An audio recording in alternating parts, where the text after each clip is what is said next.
ਨਦੀ ਦੇ ਵਿੱਚ ਡਿੱਗਣ ਦੇ ਨਾਲ ਮੌਤ ਨਹੀਂ ਹੁੰਦੀ, ਮੌਤ ਉਦੋਂ ਹੁੰਦੀ ਹੈ ਜਦੋਂ ਤੈਰਨਾ ਨਹੀਂ ਆਉਂਦਾ ਬੰਦੇ ਨੂੰ। ਇਸੇ ਤਰ੍ਹਾਂ ਪਰਿਸਥਿਤੀਆਂ ਕਦੀ ਵੀ ਸਾਡੇ ਲਈ ਸਮੱਸਿਆਵਾਂ ਖੜੀਆਂ ਨਹੀਂ ਕਰਦੀਆਂ। ਪਿਆਰਿਓ, ਸਮੱਸਿਆਵਾਂ ਉਦੋਂ ਬਣਦੀਆਂ ਨੇ ਜਦੋਂ ਸਾਨੂੰ ਪਰਿਸਥਿਤੀਆਂ ਨਾਲ, ਹਾਲਾਤਾਂ ਨਾਲ ਨਿਪਟਣਾ ਨਹੀਂ ਆਉਂਦਾ। ਤੈਨੂੰ ਉਸ ਸਿਚੁਏਸ਼ਨ ਦੇ ਵਿੱਚ ਹੱਲ ਕਰਨਾ ਨਹੀਂ ਆ ਰਿਹਾ।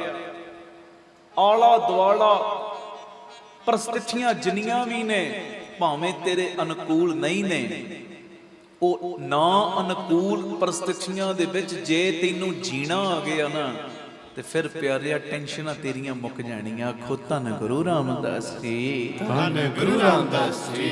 ਸਮੱਸਿਆਵਾਂ ਉਦੋਂ ਬਣਦੀਆਂ ਨੇ ਜਦੋਂ ਸਾਨੂੰ ਪਰਿਸਥਿਤੀਆਂ ਦੇ ਨਾਲ ਮੁਕਾਬਲਾ ਕਰਨਾ ਨਹੀਂ ਆਉਂਦਾ, ਪਰਿਸਥਿਤੀਆਂ ਦੇ ਨਾਲ ਨਿਪਟਣਾ ਨਹੀਂ ਆਉਂਦਾ। ਪਰਿਸਥਿਤੀਆਂ ਤੇ ਬਣਨਗੀਆਂ, ਉਤਰਾਈਆਂ ਚੜਾਈਆਂ ਤੇ ਆਉਣਗੀਆਂ। ਜੀਵਨ ਨੇ, ਇਹ ਮਹਾਂਪੁਰਖਾਂ ਦੇ ਬਚਨ ਨੇ। ਕਹਿੰਦੇ ਮੁਰਦਿਆਂ ਨੂੰ ਸਾਰੇ ਰਾਹ ਦੇ ਦਿੰਦੇ ਨੇ, ਜ਼ਿੰਦਾ ਇਨਸਾਨ ਦੇ ਰਸਤੇ ਦੇ ਵਿੱਚ ਰੁਕਾਵਟਾਂ ਆਉਣੀਆਂ ਸੁਭਾਵਿਕ ਗੱਲ ਹੈ।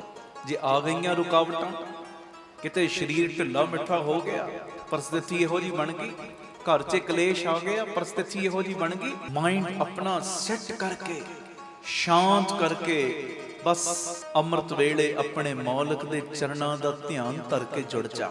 ਆਪਣੀਆਂ ਅਰਜ਼ੀਆਂ ਇੱਧਰ ਲਾਉਣੀਆਂ ਸ਼ੁਰੂ ਕਰ। ਗੁਰੂ ਰਾਮਦਾਸ ਜੀ, ਕਿਰਪਾ ਦਾ ਖਾਤਾ ਖੋਲੋ।